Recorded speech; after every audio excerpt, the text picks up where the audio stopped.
Assalamualaikum warahmatullahi wabarakatuh.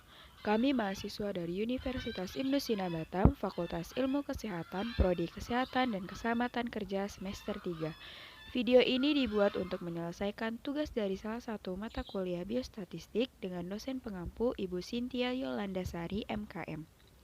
Kami kelompok 14 terdiri dari dua kelompok, yaitu saya sendiri, Eriska Triulianti, dan rekan saya, Anissa Nelvi, dengan judul materi Uji Hipotesis Chi-square.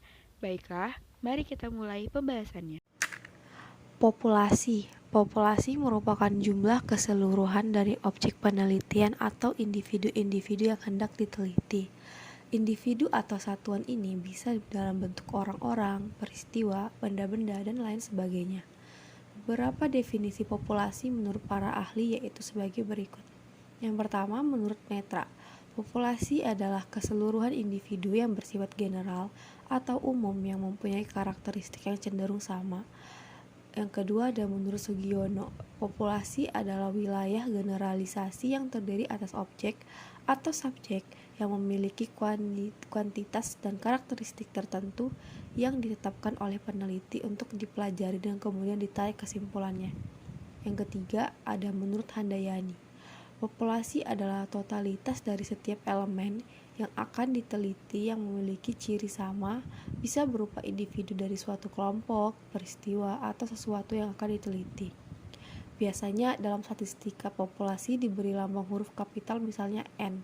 Untuk populasi yang terbatas atau relatif kecil, peneliti atau observasi dapat dilakukan dengan meneliti keseluruhan individu atau objek dari populasi yang juga biasa digunakan sebagai sensus.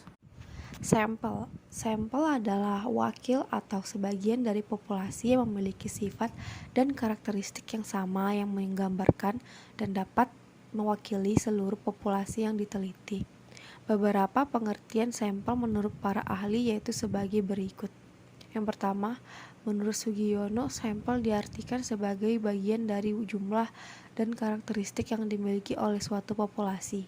Yang kedua, menurut Ari Kunto, sampel adalah sebagai bagian atau wakil dari populasi yang diteliti. Yang ketiga, menurut Gulo, sampel merupakan himpunan bagian atau subset dari suatu populasi. Ukuran sampel umumnya tuh dilambangkan dengan huruf kecil misalnya N dari N yang melambangkan ukuran populasi. Sehingga sampel atau contoh yang diambil dapat juga diartikan sebagai suatu himpunan bagian dari populasi. Perlu digarisbawahi bahwa untuk menarik kesimpulan mengenai karakter yang dimiliki populasi yang diduga atau diestimasi dari sampel yang kita ambil harus memenuhi syarat tertentu yang bersifat mutlak. Apabila syarat tersebut tidak dipenuhi, maka bisa jadi sampel yang diambil dari populasi tidak dapat menggambarkan keadaan atau karakteristik populasi yang sebenarnya. Distribusi sampel atau sampling adalah distribusi dari rata-rata atau proporsi sampel yang diambil secara berulang-ulang dalam kurung N kali dari populasi. Distribusi dari rata-rata atau proporsi tersebut yang disebut sebagai distribusi sampel atau sampling distribution. Distribusi sampel menunjukkan distribusi dari nilai-nilai yang berbeda, statistik sampel atau penduga dari banyak sampel yang berukuran sama. Sebuah statistik sampel akan berbeda-beda nilainya dari suatu sampel ke sampel yang lain, karena adanya perbedaan antara paling acak atau kesalahan sampling. Selanjutnya yaitu standar error. Standar error adalah standar deviasi dari rata-rata. Bila kita mempunyai beberapa kelompok data, misalnya 3 kelompok, maka kita akan mempunyai 3 buah nilai rata-rata. Bila kita hitung nilai standar deviasi dari 3 buah nilai rata-rata tersebut, maka nilai standar deviasi dan dari nilai rata-rata tersebut disebut nilai standar error. Simbol standar error untuk sampel adalah atau kadang-kadang ditulis dengan SE. Rumus menghitung nilai standar error adalah sebagai berikut. SY sama dengan S pangkat 2 per N. Pengertian uji hipotesis Chi-square. Chi-square adalah salah satu jenis uji komparatif yang dilakukan pada dua variabel, di mana skala data kedua variabel adalah nominal. Apabila dari dua variabel ada satu variabel dengan skala nominal, maka dilakukan uji chi-square dengan merujuk bahwa harus digunakan uji pada derajat yang terendah. Tujuannya untuk menguji perbedaan proporsi atau presentasi antara beberapa kelompok data atau menguji hubungan antara variabel kategorik dengan variabel kategorik lainnya. Kegunaan uji chi-square yang pertama yaitu independence test, yaitu hubungan antara dua variabel. Yang kedua yaitu homogeneity test, yaitu homogenitas antara subkelompok. Yang ketiga yaitu goodness of fit, yaitu kesesuaian antara pengamatan dengan parameter yang dispesifikasikan. Untuk contohnya yang pertama, apakah ada perbedaan hipertensi antara mahasiswa dan mahasiswi? Yang kedua, apakah ada perbedaan bayi BBLR atau berat badan lahir rendah antara ibu yang sosial ekonomi rendah, sedang, dan tinggi?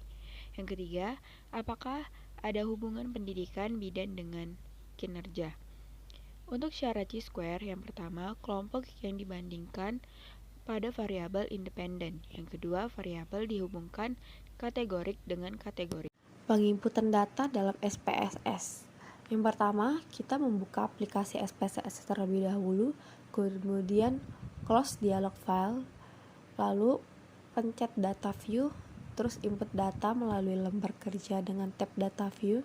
Selanjutnya variable view, lalu pilih mengedit dan melihat variabel data pada lembar kerja. Kemudian save, yaitu menyimpan data yang telah diinput. Terus pilih direktori penyimpanan dan simpan file data dengan nama, lalu file tersimpan. Selanjutnya aplikasi uji chi-square dalam SPSS dan syarat uji statistik. Prinsip dasar uji chi-square adalah membandingkan frekuensi yang terjadi atau observasi dengan frekuensi harapan atau ekspektasi. Bila nilai frekuensi observasi dengan nilai frekuensi harapan sama, maka dikatakan tidak ada perbedaan atau hubungan yang bermakna atau signifikan. Sebaliknya, bila nilai frekuensi observasi dan nilai frekuensi harapan berbeda, maka dikatakan ada perbedaan atau hubungan yang bermakna atau signifikan. Syarat uji chi-square.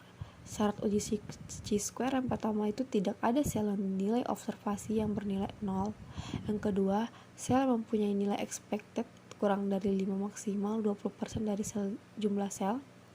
Yang ketiga, nilai yang diambil continuity correction. Lalu ada jika syarat uji chi-square tidak terpenuhi, maka dipakai uji alternatifnya. Yang pertama itu ada alternatif uji square untuk tabel 2 dikali 2 adalah uji Fisher.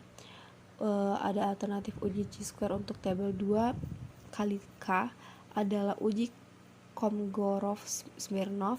Yang ketiga ada alternatif uji chi-square untuk tabel 2 kali 2 dan 2 kali K adalah penggabungan sel akan terbentuk suatu tabel B kali K yang baru. Uji hipotesis yang dipilih sesuai dengan tabel B kali K yang baru tersebut. Uji ANOVA one way dan two way dan syarat uji statistik. ANOVA atau Analysis of Variance adalah uji komparatif yang digunakan untuk menguji perbedaan mean atau rata-rata lebih dari dua kelompok. Contohnya, jika ingin mengetahui perbedaan rata-rata IQ mahasiswa FKM pada angkatan 2012, 2013, dan 2014.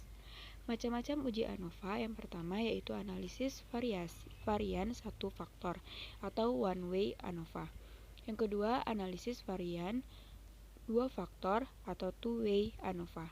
Untuk syarat-syarat uji ANOVA, yang pertama yaitu sampel berasal dari kelompok yang independen. Yang kedua, varian antar kelompok harus homogen. Yang ketiga yaitu data masing-masing kelompok berdistribusi normal. Untuk prinsip uji ANOVA, yang pertama yaitu analisis variabilitas data menjadi dua variasi, yaitu variasi dalam kelompok atau within dan variasi antar kelompok yaitu between. Yang kedua yaitu jika varian within dan between sama, maka tidak ada perbedaan efek dari intervensi yang dilakukan. Yang ketiga yaitu jika variasi between lebih besar dari within, Berarti intervensi tersebut memberikan efek tentang berbeda. Dengan kata lain, mean yang dibandingkan menunjukkan adanya perbedaan.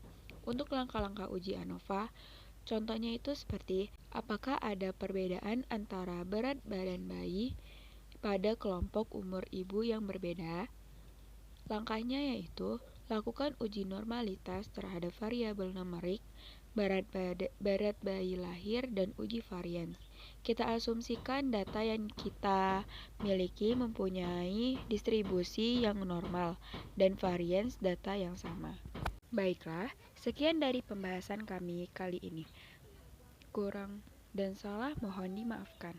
Semoga dapat bermanfaat. Wassalamualaikum warahmatullahi wabarakatuh.